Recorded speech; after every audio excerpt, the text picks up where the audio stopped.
আপনার নামটা আর আপনি কোথা থেকে এসেছেন সেটা একটু বলুন। আমার নাম কৃষ্ণা দেব শর্মা, আমি আসছি উত্তর দিনাজপুর জেলা থেকে, কালিয়াগঞ্জ ব্লক।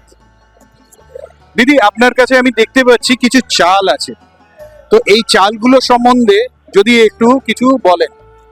এই চালটা হচ্ছে আমাদের উত্তর দিনাজপুরের বিখ্যাত চাল, যেটা মোহিনীগঞ্জের উত্তর দিনাজপুরের বিখ্যাত। এটার নাম হচ্ছে তুলাই পাঞ্জি চাল।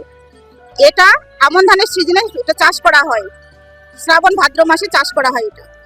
এটা আমনের সিজনে। আচ্ছা, এই চালটার বৈশিষ্ট্য? এই চালটা অত্যন্ত সুগন্ধিযুক্ত এবং খেতে খুব ভালো, খুব টেস্টি।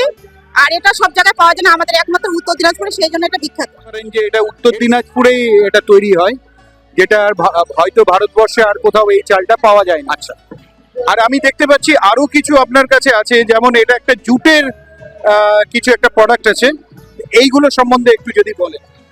এই যে জুটের একটা থোকরা, অনেকে কাটবেন বলে অনেকে 17 ইঞ্চি করে, এর উপরে একটা আধুনিক উন্নত মানের বলেছে, এগুলো তো আছে, তার উপরে আমরা ব্যাগের ট্রেনিং নিয়েছি।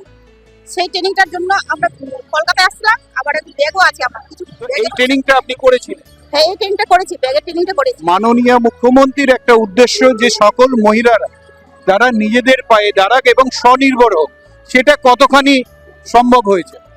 এটা পুরোপুরি 100% মতো মনে হচ্ছে আমার যে সম্ভব হয়েছে। যেটা আমরা আগে মেয়েরা ঘর থেকে বেরোতে পারতাম না, প্রথমে দল করেছি, দলের মাধ্যমে আমরা অফিসের সাথে যোগাযোগ পেয়ে এইসব জায়গায় আসতে পেরেছি এবং আমাদের নিজেরা স্বনির্ভর হতে পেরেছি এবং আমরা এখন অনেকটা এগিয়ে গেছি। আমরা নিজেরাই আর্থিক বাড়লেও ভালো হয়, আর তারপরে আমরা গ্রুপ সংসারে আছে, কিছু দিতে পারি। এসএইচজি গ্রুপ, সেই গ্রুপের মাধ্যমে আপনার একটা যোগাযোগ হওয়ার ফলে আপনার আর্থিকভাবে যে সচ্ছলতা আসার কথা সেটা এসছে।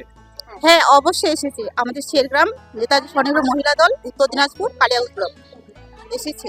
10 জন গ্রুপে আছি আমরা, সচ্ছলতা এসেছে এবং উন্নতির পথে এগিয়ে আছি। ভালো লাগছে, খুব ভালো লাগছে।